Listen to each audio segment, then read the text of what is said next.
अपने घर में, पार्क में, किसी बगीचे में सामने बिठाना पड़ेगा मेरा डाउनलाइन को, और 1 to 1 उसका रोल प्ले लेना पड़ेगा, उसे सिखाना पड़ेगा। उसको हमारे सामने सेल्स करने के लिए हमें उसका रोल प्ले लेना पड़ेगा। ये भी सेल्स मैनेजमेंट में आता है। और उसके बाद उसके साथ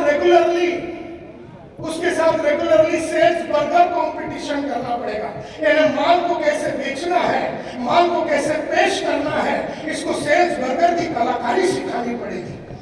मतलब ये सारा चीज जो है, सबसे पहली बात, मैं आपका अपलाइन मैंने आपको जुड़ा दिया।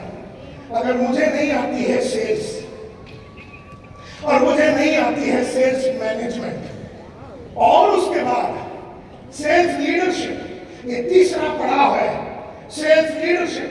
यानी मुझे सेल्स लीडर का काम करना है। लीडर का काम क्या होता है? लीडर का काम होता है, आदमी आज के तारीख में 5,000 रुपया कमा रहा है, उसे 50,000 पे जाने के लिए उसके साथ बैठ के उसके गोल बुक बनाने पड़ेंगे, उसके साथ बैठ के उसकी कई कौशल्य डेवलप करनी पड़ेगी। उसकी बोलने की कलाकारी, उसकी कम्युनिकेशन की कलाकारी, उसकी प्रेजेंटेशन की कलाकारी, ये लीडरों का काम है। यानी मैं सेल्स अगर मुझे आती है, इसका मतलब ये नहीं है कि मेरे को सेल्स मैनेजमेंट आती है, इसका ये भी मतलब नहीं है कि मुझे सेल्स लीडरशिप आती है। यानी तीनों चीज नैसर्गिक रूप में नहीं आती है हमारे पास। इसे सीखना पड़ता है, इसे जानना पड़ता है, इसे पढ़ना पड़ता है, और इसको पढ़ने के बाद हम एवरीथिंग इज पॉसिबल। तब तक एवरीथिंग इज नॉट पॉसिबल। गलतफहमी में मत रहिए कि जुड़ गया या मैंने आपको जुड़ा दिया, मैंने वत्स आपको जुड़ा दिया, मैं अपलाइन हूं, मैंने मुकेश जी को जुड़ा दिया, मैंने मूर्ति साहब को जुड़ा दिया और मैं अपलाइन हूं और वो सक्सेसफुल हो जाएंगे, ऐसा नहीं है। सेल्स देयरफॉर नैसर्गिक रूप में आती नहीं है किसी को। सेल्स मैनेजमेंट नैसर्गिक नहीं है, नेचुरल नहीं है, मां के कोख से कोई सीख के नहीं आता है। सेल्स लीडरशिप नैसर्गिक नहीं है। बहुत बढ़िया बोलना, यह भी नैसर्गिक नहीं है। और हमारे धंधे में बढ़िया बोलना, बढ़िया बोल के लोगों में जान डालना, बढ़िया बोल के लोगों को परिवर्तित करना, बढ़िया बोल के लोगों में रूपांतरण लाना, ये बोलने की कलाकारी भी होनी चाहिए। ये बोलने की कलाकारी भी मां के कोख से आदमी सीख के नहीं आता, इसे डेवलप करना पड़ता है। You know, so my dear friends, इसीलिए मैंने कहा एवरीथिंग इज नॉट पॉसिबल। तो सवाल ये उठता है कि आप में से कितने लोगों ने सेल्स की कितनी सारी किताबें पढ़ी, ऑडियोज देखे, वीडियो देखे। बाहर मेरा स्टॉल लगा हुआ है, वहां पर सेल्स की पूरी बंडल मिलेगी, सेल्स मैनेजमेंट की बंडल मिलेगी, सेल्स लीडरशिप की बंडल मिलेगी, टीम बिल्डिंग की बंडल मिलेगी। लेकिन तुम में से कितने आदमी उस स्टॉल में जाएंगे और अपने जेब से 2, 3, 5,000 रुपया इन्वेस्ट करेंगे? ये मैं नहीं जानता हूं, ये मैं नहीं जानता हूं। लेकिन जो आदमी वो करेगा, मेरे वो सारे वीडियो में the commandments of network marketing बोल के 5 वीडियो का सेट है, वो सूरा उसको कम से कम एक वीडियो को 21 बार देखना है, 21 बार। तब जाके उसकी गहराई, उसकी सुगंध, उसकी डेप्थ आपको समझ में आएगी, और तब जाके आपके नजर के सामने जो भी आया उसे आप बेच पाएंगे। आपके नजर के सामने जो भी आया उसमें आप बेच पाएंगे। हमारी सबसे बड़ी प्रॉब्लम क्या है? आपकी, हमारी सबकी बड़ी प्रॉब्लम क्या है? हम बहुत मेहनत करते हैं, हम सुबह से शाम मेहनत करते हैं। हम गरीब लोग के माफक सोचते हैं। गरीब बहुत मेहनत करता है, लेकिन अमीर काबिलियत पे काम करता है, और अमीर काबिलियत के ऊपर इन्वेस्टमेंट करता है। गरीब अपने काबिलियत के ऊपर इन्वेस्टमेंट नहीं करता, क्योंकि उसके पास पैसे नहीं है। और अगर अपने ऊपर इन्वेस्टमेंट करना पड़ेगा। पब्लिक स्पीकिंग के बंबई में 7 अलग प्रोग्राम मैंने किए हैं अपने कम्युनिकेशन स्किल्स को इंप्रूव करने के लिए। आपको क्या लगता है कि मैं जिस तरह से बात कर रहा हूं, मैं अपनी मां से ऐसे बात करता हूं जैसे मैं अभी आके बोलता हूं जय आरसीएम? क्या मैं अपनी मां से ऐसे बात करता हूं? नहीं, मैं तो अपने मां से अपने नॉर्मल लैंग्वेज में बात करता हूं, नॉर्मल आवाज में बात करता हूं। लेकिन जब मुझे यहाँ पर 4-5 हजार आदमी को प्रोत्साहित करना है, मेरे माँ के साथ बात करने वाला वो साधारण कम्युनिकेशन नहीं चलने वाला है। असाधारण बोलने की कलाकारी डेवलप करनी पड़ेगी और असाधारण मसालेदार बोलने की कलाकारी, मतलब खाली फालतू में चिल्लाना नहीं है, मसाले वाली बात करनी है। हम जब भी बात करेंगे कुछ नया बात होनी चाहिए। हम जब भी बात करेंगे तो लोगों को ऐसा लगना चाहिए ये तो पहले कभी नहीं सुना। इसका मतलब है आपके पास उतना मसाला रोज लोडिंग होना चाहिए आपने, और तब जाके जब आप अपने डाउनलाइन से बात करेंगे, तब जाके बात बनेगी, तब जाके उठेगी, तब जाके वो मंजिल पे हम पहुंचेंगे, तब जाके एवरीथिंग इज पॉसिबल, तब जाके एवरीथिंग इज पॉसिबल। तो सबसे पहला, सेल्स नैसर्गिक रूप में हमें आता नहीं है। सेल्स मैनेजमेंट ये भी माँ के कोख से सीख के नहीं आते हैं। सेल्स लीडरशिप ये भी हम माँ के कोख से सीख के नहीं आते हैं। बढ़िया बोलने की कलाकारी, कम्युनिकेशन ये भी हम माँ के कोख से सीख के नहीं आते हैं। और लगातार चैलेंज लेना ये भी नैसर्गिक नहीं है। मैंने 5,000 रुपया आज कमाया। जब मैं 500 रुपया कमाता था तब मैंने लक्ष्य रखा कि मैं 5,000 रुपया कमाऊंगा। जब मैं 5,000 रुपया कमाता था तब मैंने लक्ष्य रखा कि मैं 50,000 रुपया कमाऊंगा महीने का। जब मैं 50,000 रुपया कमाता था तब मैंने लक्ष्य रखा कि मैं 2 लाख रुपया कमाऊंगा। और फिर मैंने लक्ष्य रखा 5 लाख रुपया महीने का कमाने के लिए। फिर हमने कहा महीने का काम ही नहीं करना है, हमें दिन का करना है। तब हमने लक्ष्य रखा कि हम दिन में 3,000 रुपया कमाएंगे। फिर हमने लक्ष्य रखा 30,000 रुपया कमाएंगे दिन में। फिर हमने लक्ष्य रखा कि 3 लाख रुपया दिन का कमाएंगे। फिर हमने लक्ष्य रखा कि 5 लाख रुपया दिन का कमाएंगे। फिर हमने लक्ष्य रखा कि 10 लाख रुपया दिन का कमाएंगे। फिर हमने कहा अभी दिन में नहीं कमाना, अब घंटे का कमाना है। इसका मतलब है कि अभी 10 लाख रुपया हम 2 घंटे का ले लेते हैं। इसका मतलब यह है कि चैलेंज लगातार लेना नैसर्गिक नहीं है, हमें लेते रहना पड़ेगा, फिर वो नैसर्गिक हो जाएगा। Are you with me? तो लगातार चैलेंज लेना पड़ेगा। लगातार एक गाड़ी, दूसरा गाड़ी, तीसरा गाड़ी, चौथा गाड़ी, 5वां गाड़ी, लगातार चैलेंज लेते रहना पड़ेगा। एक घर, दूसरा घर, तीसरा घर, फिर बंगला, लगातार चैलेंज लेना पड़ेगा। लेकिन चैलेंज लेना ये नैसर्गिक नहीं है। इसका रीजन, इसका मतलब ये है कि हम अगर कोई सेल्स मैनेजर है और सेल्स लीडर है, हमें देख के लोगों के अंदर वो आग लगनी चाहिए। ये चैलेंज लेना हमारे लिए बहुत ही जरूरी है। So my dear friends, everything is possible, ये जो ख्याल है ये मात्र एक स्लोगन है। इस स्लोगन के ऊपर काम करना पड़ेगा, इसके ऊपर विचार करना पड़ेगा। आपको आज से अपने ऊपर काम करना पड़ेगा, इन 5 क्षेत्र के ऊपर काम करना पड़ेगा।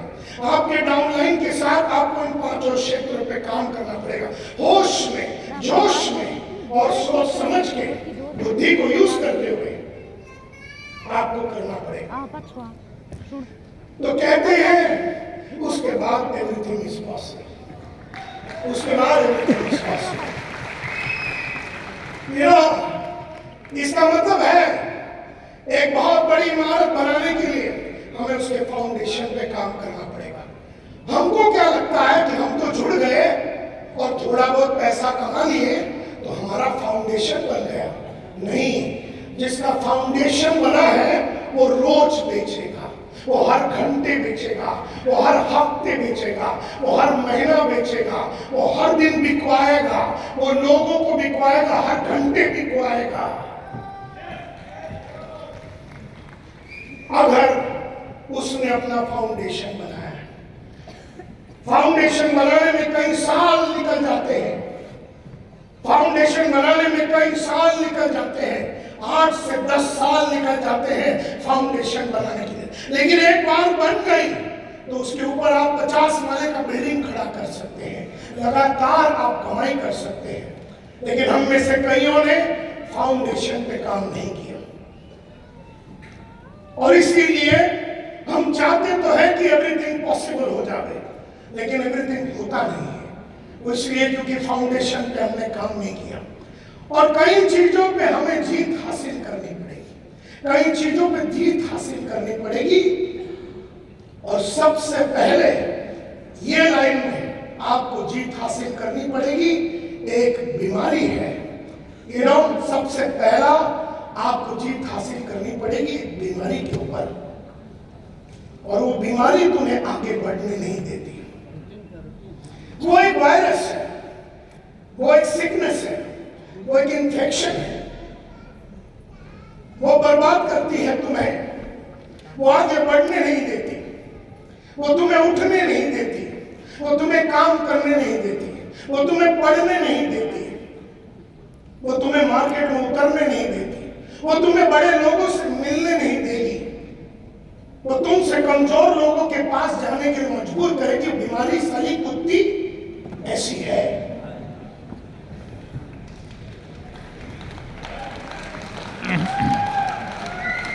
अब 5 सवाल मैं पूछने वाला हूं, और जिस आदमी के तरफ मैं हाथ दिखाऊंगा उसी आदमी को जवाब देना। Are you all ready? इस आदमी को क्या कहोगे? He who knows not and knows not that he knows not। वो जानता नहीं है और वो जानता नहीं है कि वो जानता नहीं है, उसे मालूम नहीं है और उसे मालूम भी नहीं है कि उसे मालूम नहीं है। कौन बताएगा इस आदमी को हम क्या कहेंगे? हाथ ऊपर करके या हाथ को ये करते हुए मुझे निशाना देना है, मैं आपसे पूछूंगा इस आदमी को हम क्या कहेंगे? Yes sir. नादान। 1 मिनट के लिए कोई बात नहीं करेगा। वो नादान कैसे होगा? उसे तो मालूम भी नहीं है कि उसे मालूम नहीं है कि उसे मालूम नहीं है। वो जानता नहीं है और वो जानता भी नहीं है कि उसे जानता नहीं है। इसे क्या कहोगे? एक यस सर। आलसी। आलसी नहीं है वो तो जानता भी नहीं है कि वो जानता नहीं है कि वो जानता नहीं है, उसे मालूम नहीं है कि उसे मालूम नहीं है कि उसे मालूम नहीं है। Yes sir.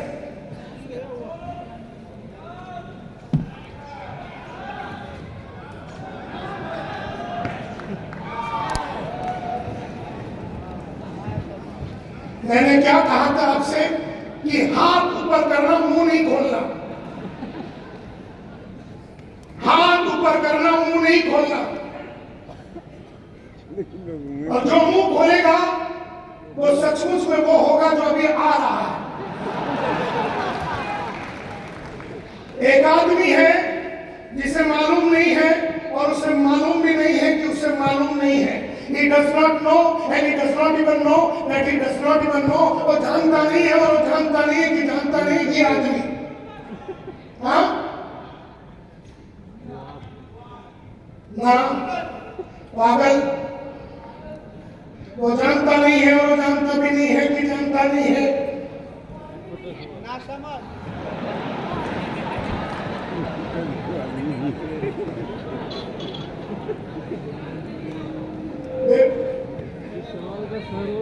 वो जानता नहीं है और वो जानता नहीं है कि वो जानता नहीं है, उसे मालूम भी नहीं है कि उसे मालूम नहीं है कि उसे मालूम नहीं है। उसे क्या कहोगे? इसमें कहा यहाँ पर फूल। एब्सोल्युटली। किसी ने कहा उसे बेवकूफ कहेंगे, उसे फूल कहेंगे। अंग्रेजी में उसको फूल बोलते हैं, FOOL। वो जानता नहीं है, वो जानता नहीं है कि वो जानता नहीं है, उसे मालूम भी नहीं है कि उसे मालूम नहीं है कि उसे मालूम नहीं है,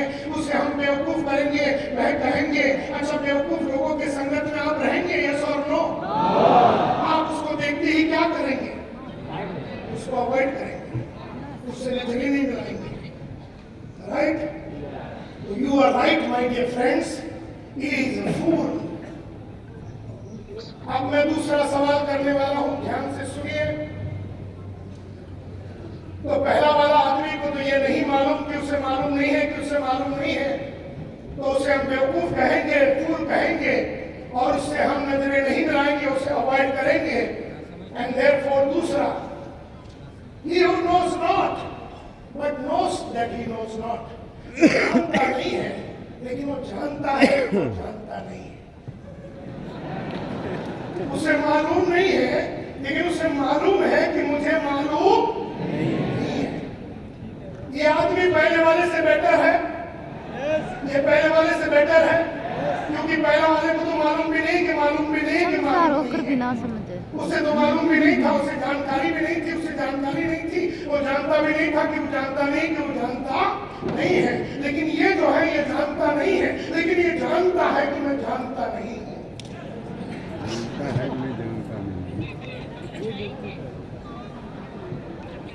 अब इसको क्या कहेंगे? एक मिनट, ये बाजू चलेंगे। ये आदमी को मालूम नहीं है और उसे मालूम है कि उसे मालूम नहीं है। इसको क्या कहेंगे? वो कैसा इंसान है, वो कैसा है, उसके साथ हम क्या कर सकते हैं? यस, ज्यादा एटीट्यूड वाला नहीं बेटा, ऐसा नहीं है। यस, नहीं, जानकर अनजान नहीं। अरे साले, वो जानता नहीं, कोई बात नहीं करेगा। सी अगर आपने बात किया, आवाज की, तो आप भी पहले वाली कैटेगरी में आ जाएंगे। कौन सा? बेवकूफ।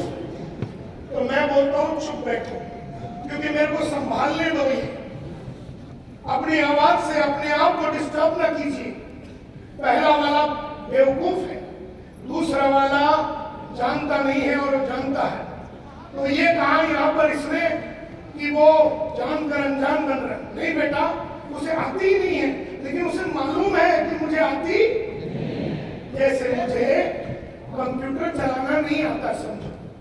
मुझे ये कंप्यूटर जो सामने दिख रहा है, ये कंप्यूटर चलाना नहीं आता, और मैं जानता हूं कि मुझे कंप्यूटर चलाना नहीं आता, लेकिन आपको आती है। तो आप मेरे को क्या कर सकते हैं? आप मेरे को सिखा सकते हैं। तो मैं कैसा हूं? मैं एक छोटा सा बच्चा हूं।